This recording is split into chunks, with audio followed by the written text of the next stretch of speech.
أعوذ بالله من الشيطان الرجيم. بسم الله الرحمن الرحيم.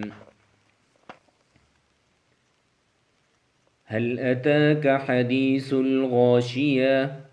وجوه يومئذ خاشعة عاملة ناصبة تصلى نارا حامية تسقى من عين آنية ليس لهم طعام إلا من ضريع لا يسمن ولا يغني من جوع وجوه يومئذ ناعمة لسعيها راضية في جنة عالية لا تسمع فيها لاغية فيها عين جارية فيها سرر مرفوعة وأكواب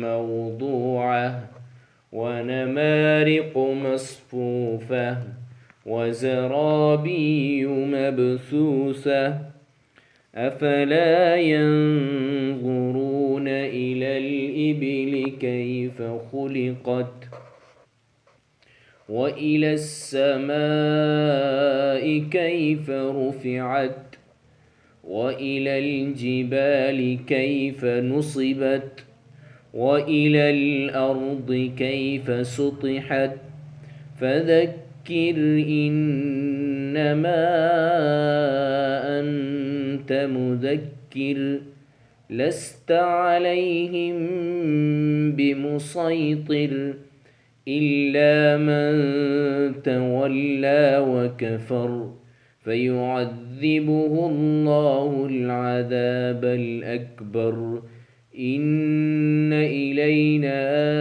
إيابهم ثم إن علينا حسابهم صدق الله العظيم.